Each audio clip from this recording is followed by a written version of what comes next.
आता आम्हा सर्वांना अन्नत्याग आंदोलनाला सुरुवात करून 24 तास झाले. त्या 24 तासामध्ये काल दोनदा कृषी मंत्री साहेबांबरोबर बोललो. त्याच्याचबरोबर सहकार मंत्र्यांशी पण बोलणं झालं. आज अजूनपर्यंत सरकारकडनं कुठलाही निरोप त्या ठिकाणी आलेला नाही. तो कधी येईल, काय येईल हे नंतरच तिथं आपल्याला कळेल. पण काही बातम्या आणि काही स्टेटमेंट जे काही मोठे नेते टीव्हीवर करत आहेत ते काही प्रमाणात मी बघितले. याच्यामध्ये मुख्यमंत्री साहेबांनी एक स्टेटमेंट केलं.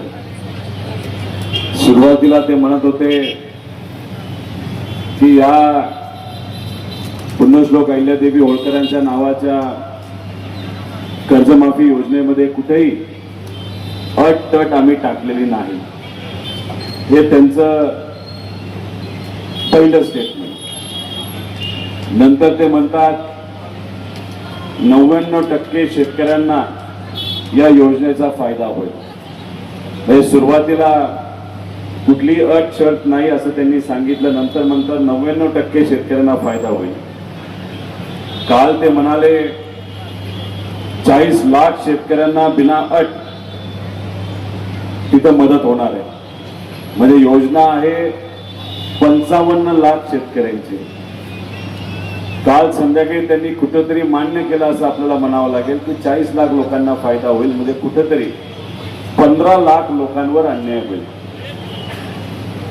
आता हे स्टेटमेंट त्यांनी जे दिलं सुरुवातीचं की कोणालाच काही फरक पडणार नाही, सगळ्यांना त्याचा फायदा होईल. आणि हळूहळू बघता मुख्यमंत्री साहेबांनी सुद्धा मान्य केलं की हा जो काही ड्राफ्टचा मसुदा आहे, नाही तर जे काही GR बनवला आहे त्याच्यामध्ये नक्कीच काही अटी आहेत. त्या अटीमुळे लाखो शेतकऱ्यांना नुकसान होणार आहे.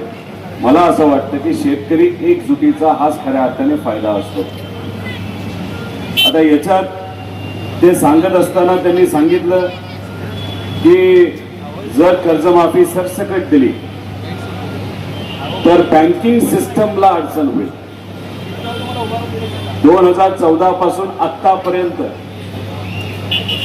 या देशामध्ये मोठे मोठे जे व्यावसायिक आहेत, बिझनेसमॅन आहेत, त्यांना आतापर्यंत 20 लाख कोटी रुपयाची कर्जमाफी दिली गेली. आणि इथं आम्ही शेतकरी म्हणून कुठेतरी एवढंच म्हणतोय की 35,000 कोटी रुपयाची कर्जमाफी तुम्ही जी जाहीर केली ती पूर्णपणे आमच्या शेतकऱ्याला तुम्ही द्या.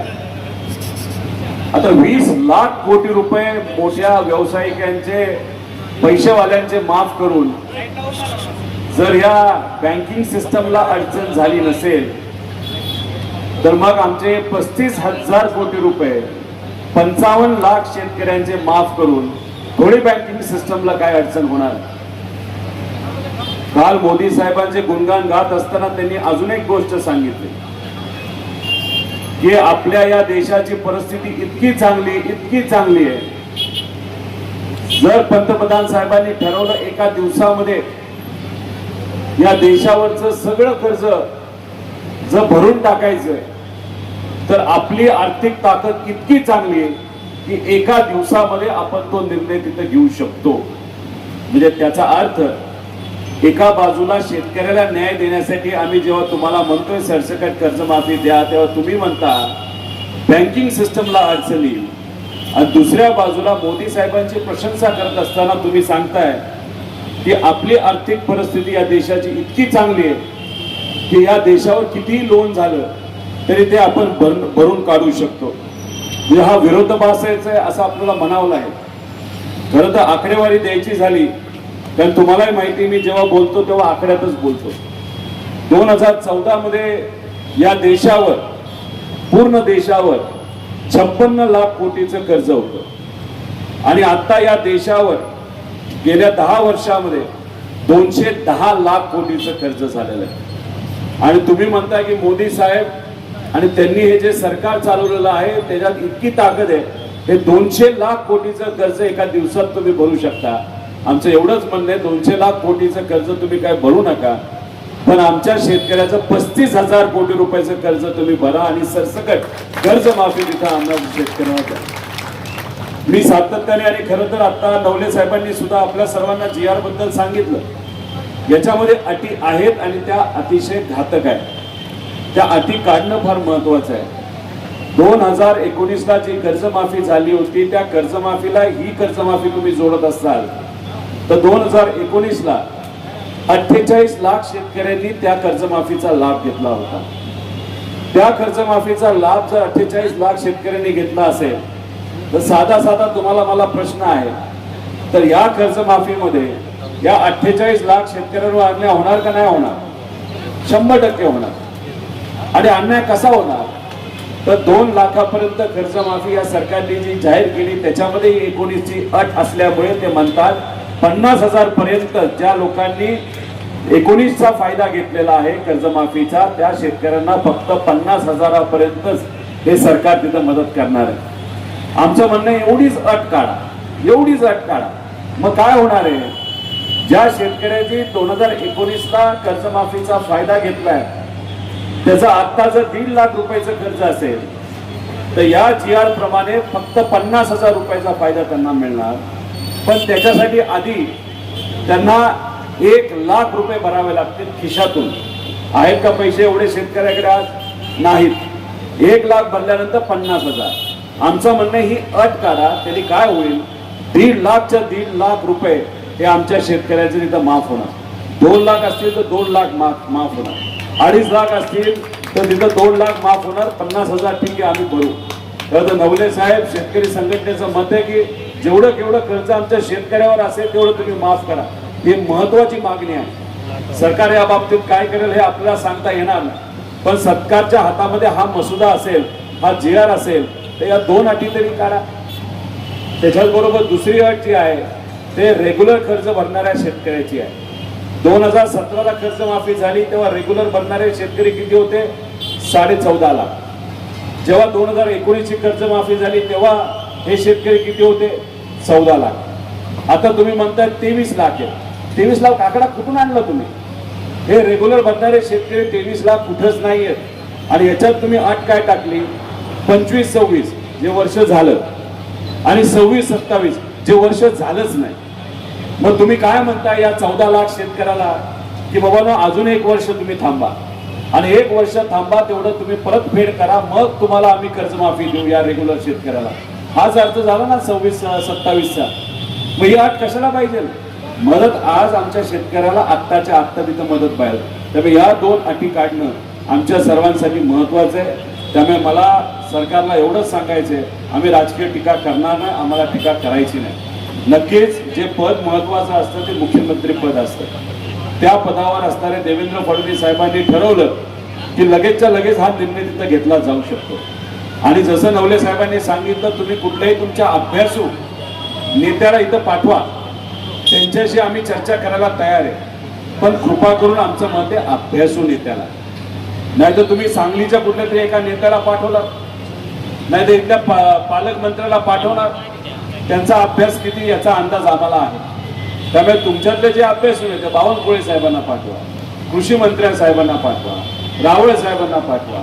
मुख्यमंत्री साहेब स्वतः हुशार आहे, एकनाथ शिंदे साहेब आहे, अजितदादा पक्षाच्या सुनित्रा काकी आहे. अशा कुणातरी विचारवंत नाही तर अभ्यासू लोकांना आमच्याकडे पाठवा. आम्ही त्यांच्यावर बसतो. कसे आकडे चुकीचे जे तुम्हाला अधिकारी सांगतात हे आम्ही तिथे सिद्ध करू. आणि मग आम्ही जे म्हणतो ते खरं असेल तर मग आमची एकच कंडिशन असेल. मग आमची कंडिशन जी शेतकरी संघटनेची आहे ती कंडिशन, आम्ही म्हणतो हे आकडे बरोबर आहेत, आम्हाला माहिती, आणि याच्यावर जर आपण कुठेतरी अभ्यास करायचा नाही तर युक्तिवाद करायचं ठरलं आणि जर आमचे आकडे बरोबर निघाले तर मग आमच्या शेतकऱ्याला सरसकट कर्जमाफी तुम्हाला द्यावी लागेल. ज्याच्यावर 10 लाखाचं कर्ज आहे त्याचं सुद्धा तुम्हाला तिथं माफ करावं लागेल. हे आमचं ओपन चॅलेंज आहे का हिंमत चॅलेंज घेण्याची? जर ही चॅलेंज घेण्याची हिंमत आपल्यात नसेल तर फक्त एकच विनंती या सरकारला की कृपा करून फक्त 2 अटी काढा. मागण्या वाढत जाणार. आमच्यापर्यंत आतापर्यंत 4-5 शेतकरी वेगळ्या संघटना त्यांच्या मागण्या इथं आलेल्या आहेत. आमच्याकडे कोळी बांधवाची पण मागणी आली. त्यांना 140 रुपयाला आता डिझेल घ्यावं लागतं. 140 रुपयाला परवडणार नाही. कर्नाटकामध्ये 70 रुपयाला दिलं लागतं, त्या बोटीला लागतं मासे पकडायला. आता त्यांना सुद्धा शेतकऱ्यांमध्ये टाकलेलं आहे. त्यांची मागणी आमच्यापर्यंत आली. काही अशा बँका आहेत त्यांना तिथं मदत होत नाही, त्यांची मागणी इथं आमच्याकडे आलेली आहे. त्याच्याबरोबर काही शेतकऱ्यांचं म्हणणं आहे की जे अशा जमिनी असतात त्याच्यात कर्ज दिलं जाऊ शकत नाही, पण त्यांना तिथं मदत देण्याची जरूरत आहे, त्यांना सुद्धा आपल्याला मदत द्यावी लागेल. काही शेतकऱ्यांचं म्हणणं 2 लाख का 4 लाख का नाही, 5 लाख का नाही. आता मागण्या ह्या वाढत चाललेल्या आहेत. त्यामुळे शेतकऱ्याचं पहिली म्हणणं असं आहे की हा लढा जो शेतकऱ्यांनी उभा केला होता काही महिन्यांपूर्वी, कुठली अट न टाकता कर्जमाफी करायची, त्याच्यामध्ये नवले साहेब सुद्धा त्या लढ्यामध्ये होते. बच्चू कडूंना भेटायला मी सुद्धा तिथे गेलो होतो, पाठिंबा दिला होता तुमच्या सगळ्यांच्या वतीने. तर बिना अट हे जे काही आज GR आहे तो GR त्या ठिकाणी तुम्ही तिथं द्यावा. आणि त्याच्याच बरोबर जे जे लोक या शेतकऱ्याच्या आंदोलनावर बोलतायत, खालच्या लेवलला जाऊन तिथं बोलत आहेत, मला त्या छोट्या नेत्यांना काही बोलायचं नाही. मला मुख्यमंत्री साहेबांना एवढंच बोलायचं, मुख्यमंत्री साहेब तुम्ही मोठे नेते आहात, तुमच्या कॅबिनेट मधले काही नेते नाहीतर तुमच्या पक्षातले काही आमदार जर खालच्या पातळीवर जाऊन आमच्या शेतकऱ्याबद्दल तिथं बोलत असतील, या आंदोलनाबद्दल तुम्ही बोलत असाल, याला स्टंडबाजी तिथं म्हणत असाल आणि त्याच्यावर हे बोलल्यानंतर तुम्ही त्या नेत्याला काहीच बोलत नसाल, तर आम्हाला हेच म्हणावं लागेल की देवेंद्र फडणवीस साहेबांसारख्या मोठ्या नेत्यांनी या छोट्या नेत्यांना मुद्दामून आमच्या या आंदोलनावर नाही तर शेतकऱ्यावर बोलण्यासाठी तिथं पाठवलेलं आहे. त्यामुळे कृपा करून त्यांना तुम्ही थांबवा. ते जर थांबले नाही आणि उद्या जर काही शेतकऱ्यांनी त्यांच्यावर काय केलं तर आम्ही त्याला जबाबदार नाही. कारण का संवेदनशील विषय झालेला आहे. लोक अतिशय याच्यामध्ये संवेदनशील बनलेले आहे. हा जीवन मरणाचा प्रश्न त्या ठिकाणी बनलेला आहे. त्यामुळे कृपा करून आम्हाला विनंती आहे की लवकरात लवकर या बाबतीत सरकारने त्या ठिकाणी निर्णय हा घेतला पाहिजे आणि तो घेतील असा विश्वास या ठिकाणी व्यक्त करतो. त्यामुळे 24 तास झाले, माझ्याबरोबर 26 जण आहेत. इथं नवले साहेब, देशमुख साहेब, सर्व शेतकरी संघटनेचे लोक आले, त्यांचं मी मनापासून इथं आभार व्यक्त करतो. ज्या ज्या लोकांनी आम्हाला आतापर्यंत पाठिंबा दिला त्यांचे मी आभार व्यक्त करतो. फक्त एक गोष्ट महत्वाची आहे, बऱ्याच लोकांना असं वाटत असेल की हा काय जास्त वेळ इथं बसणार नाही. त्यांना एवढंच सांगायचंय, मी सुद्धा शेतकऱ्याचाच मुलगा आहे. त्यामुळे मी इथं जोपर्यंत आमच्या शेतकऱ्यांचं तुम्ही ऐकत नाही, चर्चा करत नाही, सकारात्मक होत नाही, तोपर्यंत जेवढा माझा जीव आहे, जेवढ्यात माझ्यात ताकद आहे, तेवढी नक्कीच ती ताकद त्या ठिकाणी मी वापरेन आमच्या शेतकऱ्याला न्याय देण्यासाठी. त्यामुळे आपण सर्वजण पाठिंबा देता एवढ्या मोठ्या संख्येने इथे येत आहात, त्यामुळे सगळ्यांचेच मी मनापासून इथं आभार व्यक्त करतो. सर्व संघटनेचे आभार व्यक्त करतो. आज संध्याकाळपासून आणि उद्यापासून मोठे मोठे नेते आपल्याला पाठिंबा देण्यासाठी येतील आणि हा जो आवाज आहे, हा जो काही संघर्ष आहे तो अजून मोठा तिथं होणार आहे. नवले साहेबांनी जसं आपल्याला सांगितलं की हा लढा फक्त नेत्यांचा नाही होत. आमचं कुठे कर्ज नाही, आम्हाला कुठे कर्जमाफीची जरूरत नाही. त्यामुळे ही कर्जमाफीची जरूरत आहे तर ही तुम्हाला आहे. तर त्यासाठी तुम्हाला सुद्धा रस्त्यावर उतरावं लागणार आहे, तुम्हाला लढावं लागणार आहे. मातीसाठी, शेतीसाठी त्या ठिकाणी लढावं लागेल, आपल्या बापासाठी, आपल्या आईसाठी लढावं लागेल. कर्जमाफी हा तुमचा सगळ्यांचा हक्क आहे. बरेच लोक म्हणतात कर्जमाफी दिली म्हणजे आपले पैसे वाया गेले, तसं होत नसतं. जर गेल्या 5 वर्षामध्ये सरकारने जर तुमच्या सोयाबीनला चांगला भाव दिला असता, मकेला भाव दिला असता, कांद्याला भाव दिला असता, कपाशीला भाव दिला असता, तुमची केळी जेव्हा अडचणीत आली होती, जेव्हा इराण हे आपली केळी घेत नव्हतं, 2 रुपये किलोला आपली केळी विकली, या केळीला जर सरकारने मदत केली असती, ज्या संत्री विकत असताना बांगलादेशला संत्री जात नाही म्हणून ज्या शेतकऱ्याला अडचण आली त्याला जर सरकारने मदत केली असती आणि तुम्हाला चांगला हमी भाव मिळाला असता तर कर्जमाफीची जरूरत होती का? अजिबात नव्हती. पण कुठेतरी सरकार या बाबतीत कमी पडलं आणि त्यामुळे आज आम्ही अडचणीत आलेलो. त्यामुळे आमचा हा हक्क आहे, आमच्या शेतकऱ्याचा हक्क आहे की आमची कर्जमाफी सरसकट बिना अट त्या ठिकाणी झाली पाहिजे आणि तोच हक्क आम्ही या आंदोलनाच्या मदतीने तिथं मागत आहोत.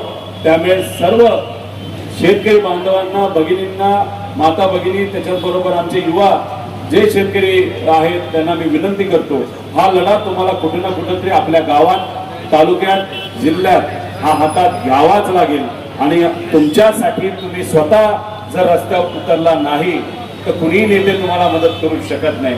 स्वतःचा लढा स्वतः लढलाच तर तुम्हाला तिथं न्याय मिळू शकतं आणि तो लढा तुम्ही लढाल असा विश्वास या ठिकाणी आपल्या सर्वांच्या वतीने व्यक्त करतो आणि आपण आलात त्यासाठी मनापासून आभार आणि असाच पाठिंबा या आंदोलनात तुम्ही देत राहिला तर मला असं वाटतं पुढच्या 1-2 दिवसांमध्येच आपल्या सगळ्यांच्या मागण्या या सरकारला मान्य कराव्याच लागतील आणि सरकारला सुद्धा सांगतो तुम्ही या मागण्या मान्य केल्यानंतर शेतकऱ्यांच्या वतीने आम्ही स्वतः येऊ आणि या सरकारचा त्या ठिकाणी आम्ही तिथं सत्कार करू.